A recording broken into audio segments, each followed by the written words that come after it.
Welcome back to Behind the Book. Today's guest is Steve Bouwkamp. We're going to be talking about project management and teamwork. Let's jump in.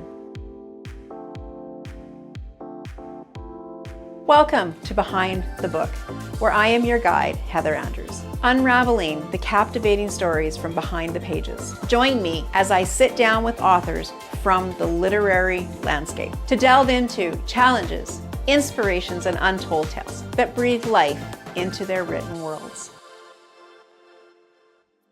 Welcome back to Behind the Book. If you remember last time we were talking with Steve Bouwkamp, who's back with us today. Welcome back. Thanks again, Heather. Excellent. We were speaking about value-driven employee engagement, but today we're going to be talking about project management and teamwork. Two very, very essential pieces to almost everything that we do in this world. So welcome back. So now that the book is launched on Amazon, Culture Revolution, what is next for you as being a published author? Yeah, I mean, I spoke all through these interviews just saying the vision just kept getting bigger and bigger, and my background really is more in project environments than necessarily just a corporate setting in general.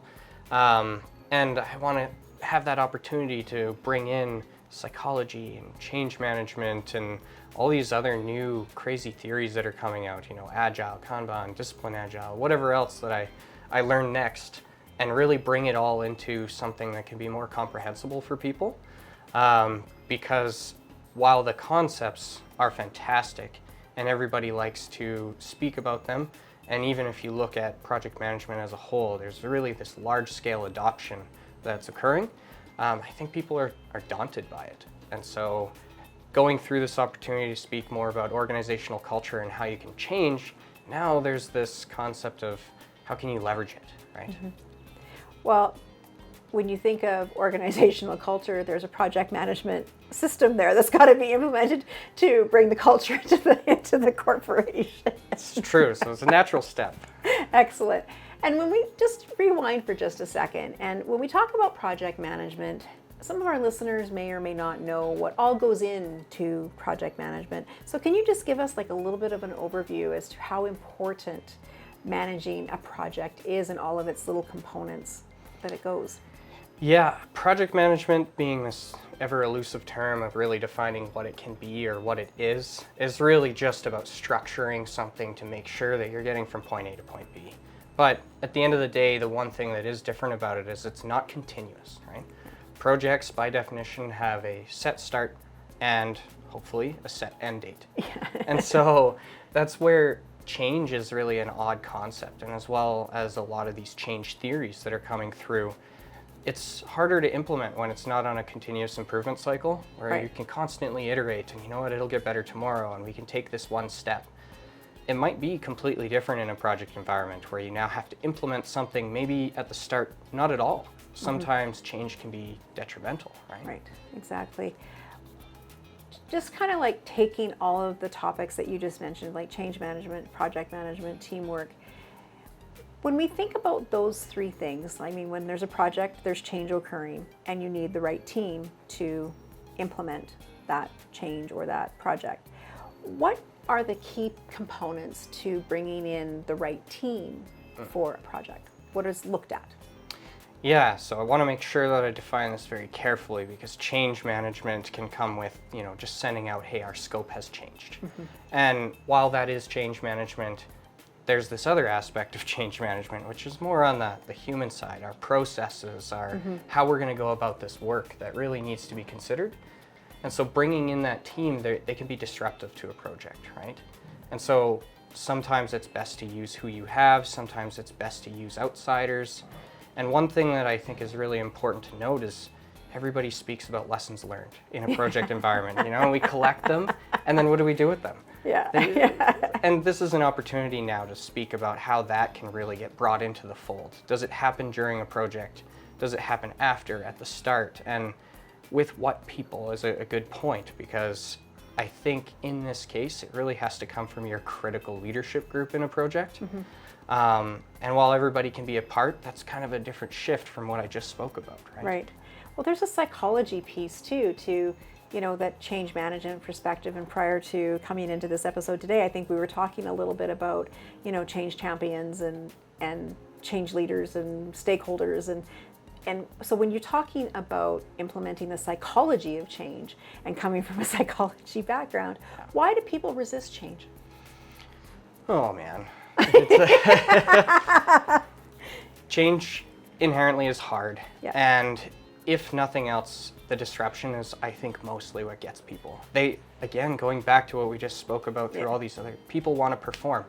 Change does not help you perform in the immediate now. Right. Maybe in the future, but we got to get there. Yeah. Right? And I think that's mostly what people are resisting, is this concept of having a disruption to their workflow, not being able to perform at their best for a very limited period of time, hopefully. But ultimately, if they embrace it, there can be a better option, right? Yeah. Well, and it becomes what they become comfortable with too. Like change is like, oh man, are you really going to do this to me? I mean, there are some people where the resistance is just because, they've been around for 30 years, and there's nothing wrong with that. And I'll be honest, even when I work with those people, a lot of times I give them a lot of leeway, right? Yeah. Like they've been mentors, they've supported, they've been a part of all this other stuff. They need a little bit of help outside of the structure. Sometimes it's worth doing that because they're likely also to be your support, even if they're not going to adopt it the way you would expect. Yeah. I love that. And then when you talk about, I've heard you speak about it a couple of times, and it's agility and being agile in a corporate setting. What does that mean? Yeah, agile, another big topic, almost as elusive as project management. And it's being incorporated a lot today. Mm-hmm. And it's really about efficiency, let's say. But more than that, it's using the right strategy. Okay. So being able to respond in an appropriate methodology and an agile methodology will allow you to kind of react to your situation. So I like to more think of it as being adaptable than agile, but I'm not the one who came up with the coined term, but that's really what it is. It's an adaptability piece to project management, or even in cultures, agile is still a thing. Yeah. Well, I think in today's world, we need to be agile and adaptable. Yes. Because we have all these technologies, and with mindsets changing, and there's just so much that you have to have, because I think change is inevitable. Yeah, and that was for sure in the chapter 2, just saying like this change is coming rapidly. Yeah. And it never seems to stop. It just keeps coming more and more and more. So we need more opportunity to embrace this and understand how. Yeah. And even like 9 years ago when I started my company, what I did was a niche. Like it was like I found a niche, and there wasn't all the processes, there wasn't all the platforms, there wasn't all the tools to self-publish your book. Right. And I created my system based on the system that I learned, and then I had to evolve. And now there's more tools, there's more, and how do you project management a book differently, because it's ever changing. It's now with AI.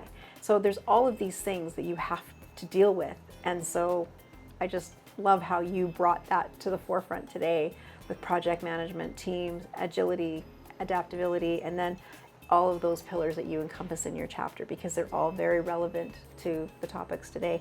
So if you were to write the next book, what would it be about change management and project management and teams? Yeah, I really think that's kind of what I'm trying to allude to, is that there's so much yet to be written on. And I really think the one piece that people are missing is this opportunity to see a lot of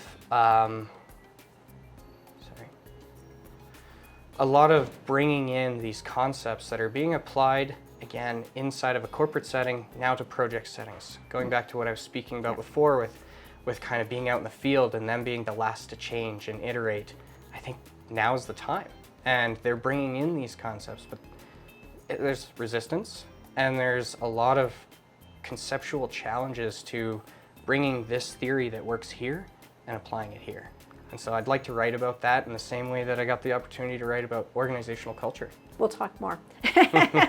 So as we wrap up today, where can people find you on social media? Right. People can reach me at steve@entidine.com or at LinkedIn. As we wrap up today, you've heard Steve and I mention about Culture Revolution.